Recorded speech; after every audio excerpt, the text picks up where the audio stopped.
Hello बच्चों, क्या हाल चाल है। आप सभी को मेरा प्यार भरा नमस्कार।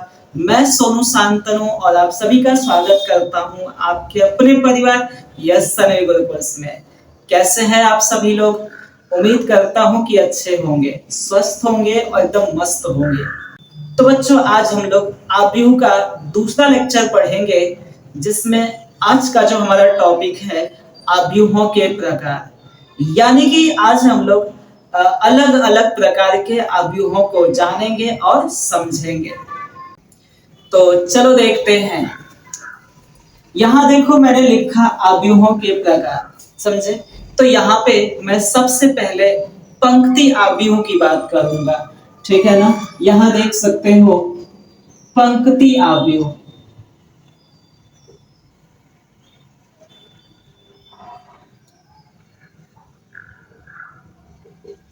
देखो ध्यान से समझना। अगर हम बात करें पंक्ति आव्यूह की, तो किसे कहते हैं पंक्ति आव्यूह। तो बस इतना ध्यान रखना, जिस भी आव्यूह में केवल एक पंक्ति होगा उसे हम पंक्ति आव्यूह कहेंगे। क्योंकि स्तंभ कितना हो उससे कोई फर्क नहीं पड़ेगा, बस पंक्ति एक होनी चाहिए। यदि जिस भी आव्यूह में अगर पंक्ति की संख्या एक दिख गई, समझ लेना वो पंक्ति आव्यूह होगा, ठीक है ना। कौन सा आव्यूह होगा? पंक्ति आव्यूह। तो देखो यहां लिख देते हैं, जिसमें केवल एक पंक्ति हो।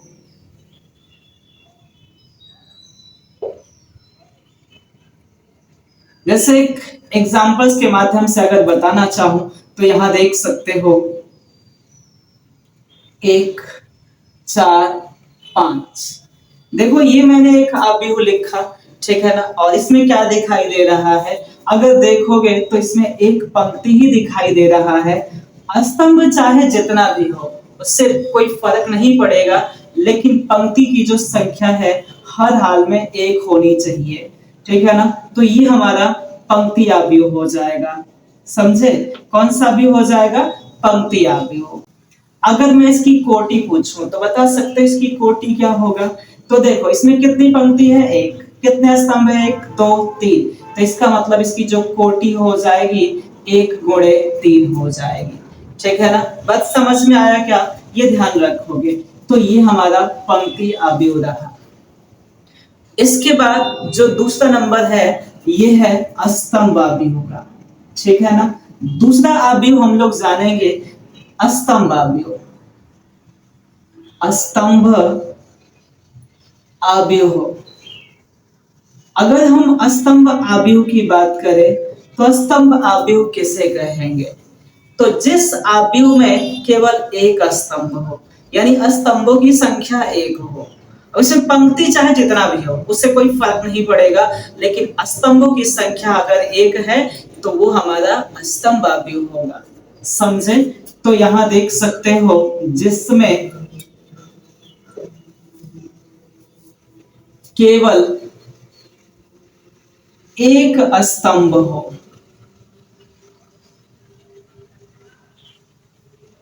ठीक है, जिसमें भी एक स्तंभ होगा वो हमारा स्तंभ आव्यूह हो जाएगा। जिससे एक उदाहरण के माध्यम से अगर समझाऊं तो यहां देख सकते हो, अगर मैं लिख दूं 2, 3, 7, ठीक है, ये देख सकते हो ये हमने एक आव्यूह लिखा। तो यहाँ पे देखो, वैसे तो पंक्ति 3 दिखाई दे रहा है, लेकिन स्तंभ कितना है? 1 है। तो अगर स्तंभ 1 हो गया तो बस वही हमारा स्तंभ आव्यूह हो जाएगा, ठीक है ना। कौन सा आव्यूह हो जाएगा? स्तंभ आव्यूह हो जाएगा। तो चलो इसकी कोटि बताओ, कितनी पंक्ति है? 1, 2, 3। स्तंभ कितने हैं? 1। यानी कि इसकी जो कोटि हो जाएगी 3 गुणे 1 हो जाएगी, ठीक है। समझ में आ रहा है क्या? बताओ अगर कोई दिक्कत है तो। नहीं ना। अब हम बात करेंगे जो तीसरे आव्यूह की, वो हमारा होगा शून्य आव्यूह, ठीक है। तीसरा जो आव्यूह है ये हमारा है शून्य आव्यूह, या रिक्त आव्यूह भी इसको बोलते हैं। शून्य या रिक्त आव्यूह। देखो बहुत आसान आसान सा टॉपिक है, आराम से समझ में आएगा। मेरे को लगता है कि उतना दिक्कत होना नहीं चाहिए। यहाँ देखो क्या लिखा गया, शून्य अवयव। शून्य अवयव का मतलब क्या है? जिस अवयव में सभी अवयव शून्य हो। समझ रहे हो? अगर कोई अवयव है, अगर उसमें सारे अवयव अगर शून्य है तो वही शून्य अवयव कहलाएगा। ठीक है ना? क्या कहलाएगा? शून्य अवयव। ये ध्यान रखना है। तो जिसमें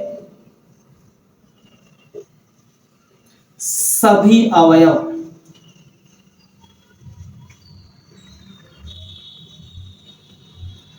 शून्य हो। अगर जिस भी अवयव में सभी अवयव शून्य हो जाएगा उसको हम शून्य अवयव कह देंगे। समझे? शून्य अवयव को हम लोग ओ से प्रदर्शित करते हैं।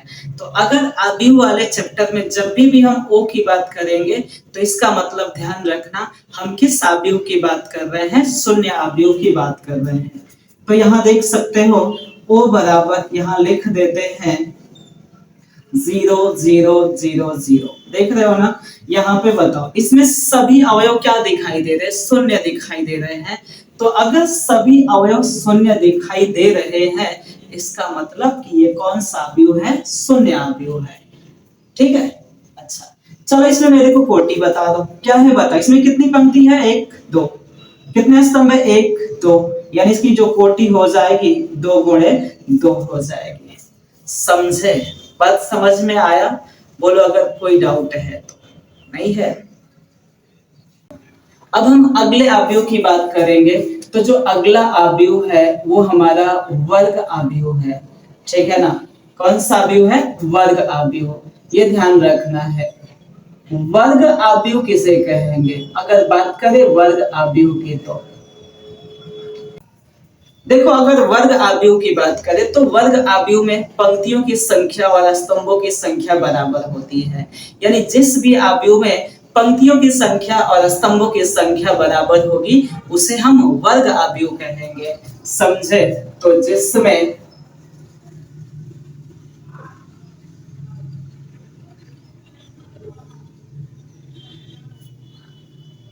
पंक्तियों और स्तंभों की संख्या बराबर हो।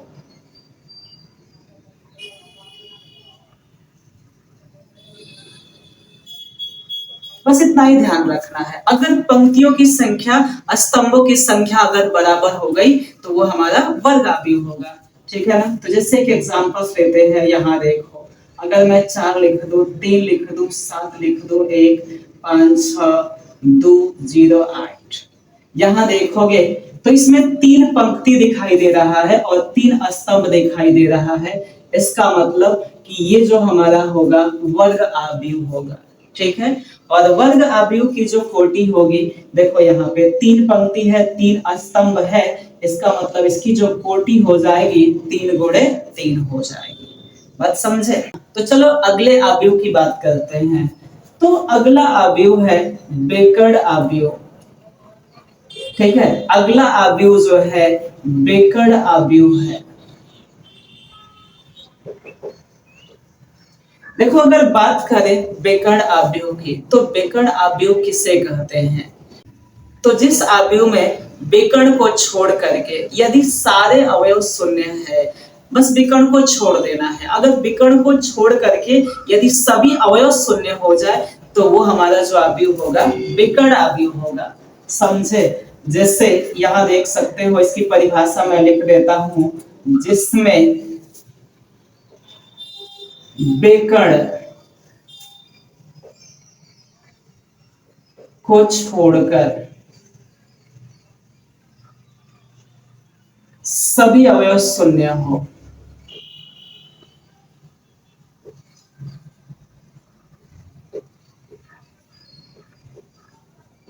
अगर बेकड़ को छोड़ दिया जाए और यदि सभी अवयव शून्य हो जाए तो बस वो बेकड़ अवयव है।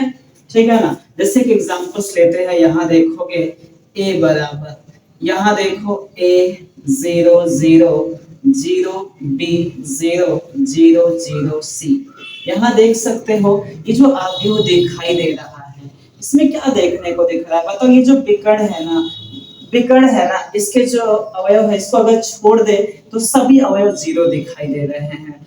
इसका मतलब कि ये हमारा विकर्ण अवयव हो जाएगा। इसकी कोटि बता दो, तो इसमें भी तीन पंक्ति है, तीन स्तंभ है, तो इसकी कोटि हो जाएगी 3 × 3 हो जाएगी। समझे? देखो विकर्ण अवयव को हम ऐसे भी लिख सकते हैं, जैसे यहाँ देखो, अगर विकर्ण को खाली लिखना चाहे तो लिख सकते हैं, जैसे विकर्ण, विकर्ण लिख करके और यहाँ पे बड़े कोष्टक में इसको कॉमा करके लिख सकते हैं, ठीक है ना। ये देखो, तो ये हमारा विकर्ण अवयव का निरूपण भी हो जाएगा, यानी कि विकर्ण अवयव को हम लोग ऐसे भी लिख सकते हैं। बात समझ में आया? बोलो, कोई डाउट है क्या? चलो इसको स्क्रीनशॉट कर लो।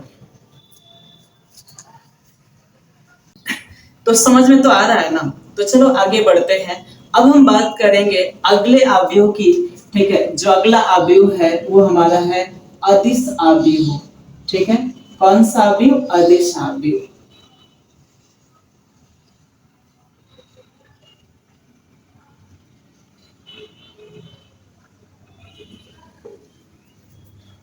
देखो अदिश अवयव किसे कहेंगे, क्योंकि इससे पहले हम लोग विकर्ण अवयव पढ़े। तो अगर विकर्ण अवयव में जो विकर्ण के अवयव है यदि वो क्या हो जाए, बराबर हो जाए।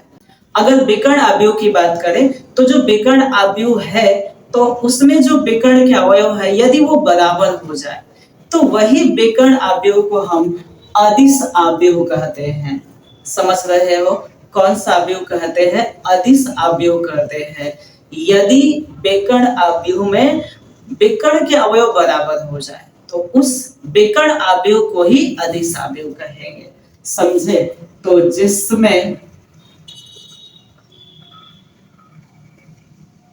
विकर्ण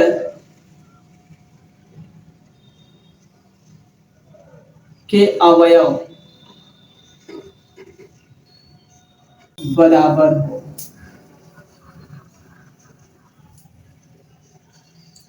ठीक है। जिसमें भी विकर्ण के अवयव क्या होंगे, बराबर होंगे, उसे हम विकर्ण अवयव कह देंगे, ठीक है ना। अगर एक उदाहरण की बात करें तो यहाँ देखो, ध्यान रखना है अदिश अवयव, पहली बात कि वो विकर्ण अवयव होना चाहिए। विकर्ण अवयव होने का मतलब कि विकर्ण को छोड़ करके सारे अवयव जीरो होने चाहिए। तो यहाँ देख सकते हो a बराबर, मैं यहाँ क्या लिख दूं, 2 0 0 0 2 0 0 0 2, ठीक है ना। तो देखो वैसे तो ये विकर्ण अवयव भी है, लेकिन इसमें एक खासियत दिखाई दे रही है कि ये जो विकर्ण है ना, इसके सभी अवयव बराबर दिख रहे हैं। तो विकर्ण के सभी अवयव बराबर होने के कारण इसे हम अदिश अवयव भी कह सकते हैं, ठीक है। कौन सा अवयव कह सकते हैं? अदिश अवयव। चलो बात समझ में आ रहा है? तो चलो इसकी कोटि बताओ। तो इसमें भी तीन पंक्ति तीन स्तंभ दिखाई दे रहा है, तो इसकी कोटि क्या हो जाएगी, 3 × 3 हो जाएगी, ठीक है ना। अच्छा अब देखो अगला जो अवयव है, वेरी वेरी इंपॉर्टेंट, यानी कि ये सवालों में भी बहुत ज्यादा इस्तेमाल होगा, इसलिए इस अवयव को ध्यान से समझना। अगर हम बात करें 7वें नंबर की, तो इसको हम कहेंगे तत्समक अवयव।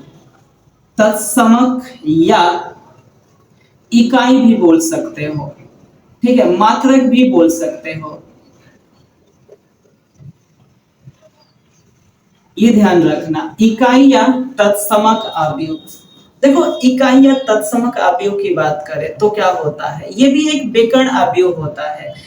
यदि विकर्ण अवयव में जो विकर्ण के अवयव है यदि सबका मान 1 हो जाए, ठीक है ना, यानी कि हर विकर्ण का मान 1 हो जाए, 1 हो जाए, तो वो हमारा तत्समक अवयव होता है। समझे? कौन सा अवयव होता है? तत्समक अवयव या इकाई अवयव होता है। अगर हम बात करें जिसमें विकर्ण के प्रत्येक अवयव 1 हो, ठीक है ना। ये ध्यान रखना, जिस विकर्ण अवयव में विकर्ण के जो अवयव है वो 1 हो तो वही हमारा तत्समक अवयव हो जाएगा या इकाई अवयव हो जाएगा। समझे? तो यहाँ देखो, अगर एक एग्जांपल्स के माध्यम से समझना चाहे तो यहाँ देख सकते हो 1 0 0 0 1 0 0 1 ठीक है, ये देख सकते हो। यहाँ देखो एक और एग्जांपल्स ले लेते हैं 1 0 0 1। तो यहाँ पे भी देखोगे तो विकर्ण 1 दिखाई दे रहा है, तो ये भी तत्समक अवयव है, ठीक है ना। तो यहाँ ध्यान रखना है, तत्समक अवयव को हम आई से प्रदर्शित करेंगे, समझे? किससे प्रदर्शित करेंगे? आई से या आई एन से, ठीक है ना, ये बात ध्यान रखना है। क्योंकि अगर 3 कोटि का अवयव हुआ तो उसे हम I3 लिख सकते हैं, यदि 2 कोटि का अवयव हुआ तो उसे I2 लिख सकते हैं। तो यहाँ देख सकते हो इसकी जो कोटि है 3 गुणे 3 या 3 है, तो इसलिए हम इसको I3 लिख सकते हैं या केवल I भी लिख सकते हैं। इसको हम क्या लिख सकते हैं? I2 लिख सकते हैं। समझ रहे हो? ये बात समझ में आया सबको? तो बस इतना ध्यान रखना, तत्समक अवयव को I से प्रदर्शित करते हैं, I n से प्रदर्शित करते हैं। यहाँ 3 यही बता रहा है, इसमें 3 पंक्ति और 3 स्तंभ होगा। यहाँ 2 क्या बता रहा है, इसमें 2 पंक्ति और 2 स्तंभ होगा। ठीक है, बात समझ में आया? चलो आगे देखते हैं, अवयवों की समानता। समझ रहे हो? अवयवों की समानता।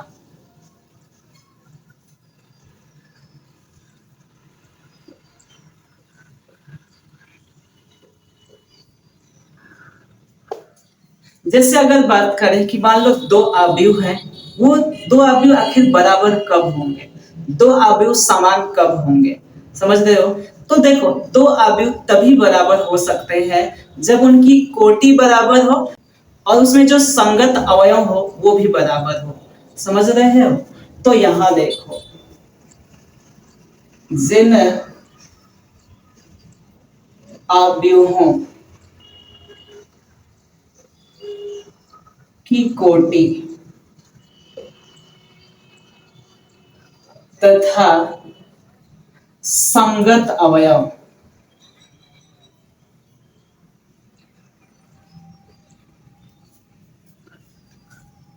समान हो या बराबर हो, वो अवयव समान और बराबर होते हैं। ठीक है ना? तो चलो देखो, यहाँ पे ध्यान देना है। जैसे मान लो हम क्या करते हैं, कोई भी 2 अवयव ले लेते हैं, समझे? कोई भी 2 अवयव, तो अगर वो क्या होंगे, अगर वो अवयव समान होंगे तो इसका मतलब उनकी कोटि और संगत अवयव क्या होगा? बराबर होगा। समझे? जैसे अगर देखा जाए कि A बराबर, मान लो हम लिख देते हैं 1 2 3 4, और B बराबर भी लिख देते हैं 1 2 3 4। तो यहाँ देखो ना, अगर इसकी कोटि की बात करें तो इसमें 2 पंक्ति और 2 स्तंभ है, तो 2 गुणे 2 हो जाएगा। इसमें भी 2 पंक्ति और 2 स्तंभ है, तो इसकी भी कोटि 2 गुणे 2 हो जाएगा। समझे? अच्छा, कोटि तो बराबर है, अब संगत अवयव देखते हैं। तो देखो यहाँ पे ये 1 बराबर है, 2 के बराबर है, 3 के बराबर है, 4 के बराबर है। इसका मतलब कि ए और बी जो है ना, ये समान अवयव हैं। ठीक है? ये कैसे अवयव है बताओ? समान अवयव। ये जो अवयव की समानता है, इस पर प्रश्न कैसे पूछेगा, उसको एक उदाहरण के माध्यम से समझते हैं। से उदाहरण, यदि 2 3 A 5 बराबर 2B -3 5 हो, यदि इतना बराबर इतना हो तो A और B का मान ज्ञात कीजिए।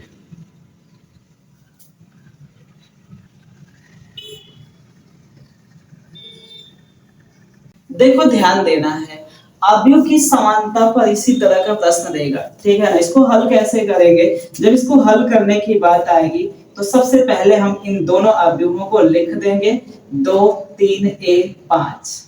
समझे? और यहाँ पे 2b माइनस 3 5, और इन दोनों अवयवों की तुलना करेंगे, क्योंकि हम लोग जानते हैं कि अगर ये दोनों समान अवयव है तो इसका मतलब इसके संगत अवयव बराबर होंगे। तो यहाँ देखो तुलना कर देते हैं, तुलना करने पर, ठीक है, अगर तुलना करेंगे तो यहाँ देखो, यहाँ a है, यहाँ -3 है, तो a बराबर -3 हो जाएगा, ठीक है, और यहाँ देखो, यहाँ b है और यहाँ 3 है, तो b बराबर भी हो जाएगा 3 हो जाएगा, ठीक है, बात समझे। तो इस तरह से हम लोग समान अवयव पर आधारित क्वेश्चन को सॉल्व कर सकते हैं। तो चलो इसको स्क्रीनशॉट कर लो। समझ में आया? तो आज के लिए बस इतना ही, मिलते हैं अगले क्लास में। यदि वीडियो अच्छा लगा हो तो लाइक और सब्सक्राइब जरूर कर देना। Thank you so much.